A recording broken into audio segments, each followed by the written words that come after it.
When Claire inherited her grandmother's Victorian estate in the remote English countryside, she thought it was a dream come true.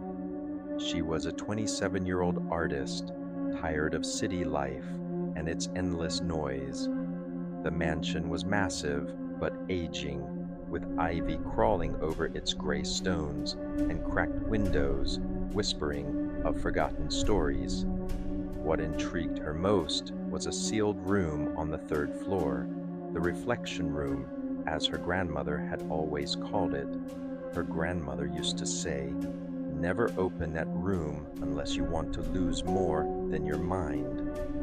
Claire always thought it was a joke, until the night she found the key. It was storming outside when Claire discovered the small brass key inside an old jewelry box. Her curiosity overpowered her fear. Candle in hand, she climbed the creaking stairs to the third floor. The key turned in the lock with an unsettling click. The door groaned open. Inside, the room was completely dark, except for a massive floor-to-ceiling mirror that covered the entire back wall. The air was ice cold and smelled faintly of rotting flowers. Claire stepped inside, her reflection following her, but something was off. The candle flickered in her hand, but in the mirror, the flame didn't move. Her reflection stood still, even as Claire raised her hand. Then it smiled. Claire didn't. Shaken, Claire closed the door and returned to her room.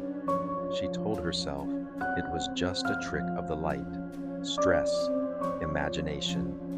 But every night after that, she dreamed of the reflection room. She saw her mirror self walking through the house, watching her sleep, mimicking her every move with a second's delay. One night, she awoke to find the door to the reflection room wide open, though she was sure she had locked it. The mirror was glowing softly. She felt compelled to step inside. The mirror shimmered like water, and then it pulled her in. Claire woke up on the cold wooden floor of the same room, only everything was reversed. The furniture, the painting on the wall, even the clock ticked backwards. The world was gray, muted, hollow. She stood up and ran to the door, but it led to a mirror version of her house, lifeless, endless, empty. Then she saw her reflection on the other side of the mirror, smiling from her side of the glass. Claire screamed, pounding on the surface, but no sound came out. Her reflection turned, walked away, and left her behind. To the outside world, Claire never changed. She walked, talked, painted, laughed, but her eyes, those who visited, said something in her eyes felt wrong, backwards, like she wasn't looking at you, but through you, as if measuring your soul. She never left the estate again. And the mirror, it was never found. But sometimes on stormy nights, if you visit that third floor room, you might see a woman behind the mirror, silently begging you to switch places. And if you stare long enough, she might just convince you to trade. Claire didn't know how long she wandered the mirror world. Time had no meaning there, no sun, no moon, just a permanent gray glow and a heavy silence. Days, or maybe weeks, passed. She searched every corner of the reversed house for a way back, whispering her own name just to hear a voice, even if it was her own. She grew weaker, thinner, lonelier. Her own reflection had stolen her life, her art, her name. But Claire's soul burned with one thing her reflection could never fake: hope. One night, Claire noticed something strange. In the dust of the mirror, words had appeared from the other side. "I see you.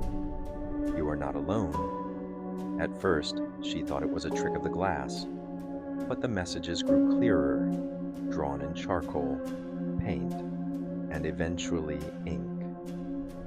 Someone on the other side was trying to help. The person helping was a young girl, Emily, a curious teenager from the nearby village. She had been watching the mansion from afar, sensing something was wrong. She had broken in during another storm and discovered Claire's art supplies. She saw the mirror and noticed a faint outline of Claire trapped inside. Emily was also an artist. She believed that art could break boundaries, even between worlds. She began drawing windows on the mirror, symbols, keys, doors. Every night, she left candles, letters, small offerings of light and color to guide Claire home. And then one night, it worked. The person helping was a young girl, Emily, a curious teenager from the nearby village. She had been watching the mansion from afar, sensing something was wrong. She had broken in during another storm and discovered Claire's art supplies.